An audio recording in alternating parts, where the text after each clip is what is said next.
Jamaah sekalian yang berbahagia, pemirsa TV One dimanapun berada, yang sedang menyaksikan program Assalamualaikum Nusantara, masih di dalam surat Al-Isra, ayat ke-24, ketika ada sebuah redaksi doa, yang Allah pilihkan redaksi doa itu untuk diucapkan oleh semua mereka yang ingin mendoakan kedua orang tuanya. Wa qur rabbirhamhuma kama rabbayani shaghira. Dan katakanlah, ya Allah, berikanlah kasih sayangmu kepada kedua orang tuaku sebagaimana mereka menyayangi kami di waktu kecil atau menyayangiku di waktu kecil. Sebuah kalimat yang sekilas terkesan sederhana, tetapi kalau kita kaji lebih mendalam, kenapa Allah pilihkan redaksi doa ini? Kita akan selami makna dari doa ini. Sebuah informasi dari Allah, ketika kita diajarkan dan diperintahkan untuk memasrahkan dan meminta kepada Allah untuk memberikan kasih sayangnya kepada kedua orang tua kita, sebagaimana mereka memberikan kasih sayang itu kepada kita di waktu kecil, adalah sebuah bukti yang tidak terbantahkan. Kalian wahai para anak tidak akan pernah mampu membalas kebaikan yang telah mereka lakukan. Yang hanya bisa melakukan itu adalah Allah. Jamaah sekalian berbahagia, ada seorang lelaki yang begitu dia berbaktinya kepada kedua orang tuanya atau kepada salah seorang orang tuanya, yaitu seorang sahabat yang bernama Harithah bin Nu'man. Nabi bercerita tatkala Nabi tidur, kemudian Nabi terbangun dan Nabi menceritakan mimpi yang beliau lihat. Pada saat beliau berada dalam impian itu, beliau berada di dalam syurga. Nimtu faro'aituni fil jannah. Aku tertidur wahai Aisyah, dan aku melihat diriku berada di dalam syurga. Wa sami'tu sauta qari'in yaqra'u. Dan pada saat aku berada di dalam syurga, aku mendengar ada seseorang yang sedang membaca Al-Quran di dalam syurga. Subhanallah. Bukan hanya menikmati keindahan dari syurga, tetapi mereka begitu diceritakan oleh Nabi, ada seseorang yang membaca Al-Quran di dalam syurga.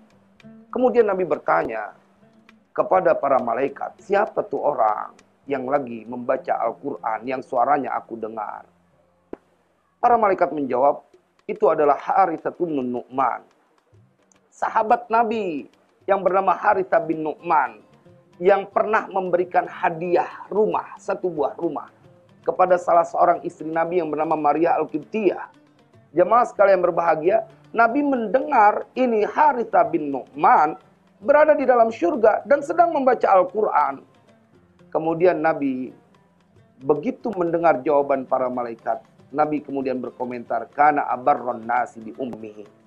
Dia adalah seorang anak yang paling berbakti kepada ibunya. Lihat bagaimana perlakuan Allah kepada seorang anak yang mereka mempunyai dedikasi yang begitu tinggi kepada ibunya atau kepada kedua orang tuanya. Bahkan tatkala ada seorang lelaki yang datang kepada Rasulullah ingin ikut perang di jalan Allah, kemudian Nabi bertanya, apakah kau masih mempunyai orang tua? Saya masih mempunyai seorang ibu, ya Rasulullah. Kata Rasulullah kepada lelaki itu, pulanglah engkau. Falzamha fa innal jannata tahta rijlaiha. Berkhidmatlah, berbuat baiklah kepada ibumu, karena di bawah surga itu ada di bawah telapak kaki seorang ibu. Allahu Akbar.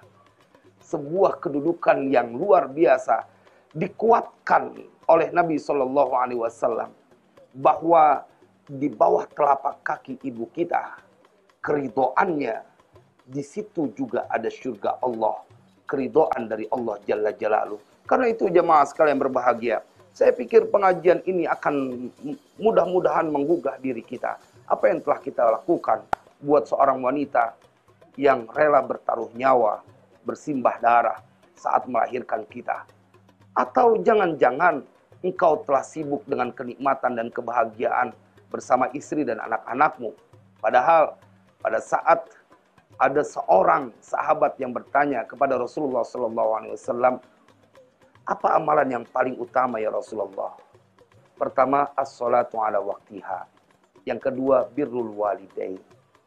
Yang ketiga, al-jihadu fi sabilillah.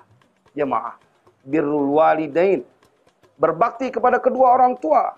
Bila kau lakukan itu kepada kedua orang tuamu saat ini, maka engkau tidak perlu lelah untuk mengajarkan ketaatan dan kebaktian kepada anak-anakmu. Karena dia, Allah, akan membalas kebaktianmu kepada kedua orang tuamu dengan melahirkan anak-anak keturunan yang mereka juga akan berbakti kepada kedua orang tuanya. Dan bila berlaku sebaliknya, ada sering perbuatan yang kau lakukan membuat luka di dalam hati kedua orang tuamu, kendati pun mereka tidak marah, karena memang jiwa dan raga mereka telah dibungkus dengan kasih sayang untuk anak-anaknya. Mereka simpan rasa kecewa dan marah itu, terkatup rapat mereka punya mulutnya dari sumpah serapah dan marah kepada anaknya. Tetapi jemaah sekalian berbahagia, Allah mengetahui semua yang ada di dalam hati setiap hambanya. Innahu alimun bidati sudur. Dia maha mengetahui.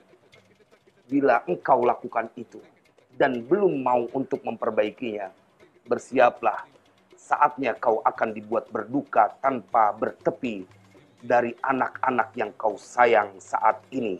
Dan kita akan lanjutkan bagaimana mereka yang ingin berbakti kepada kedua orang tua, tetapi tidak cukup waktu karena mereka keburu meninggal dunia. Setelah pesan-pesan berikut ini.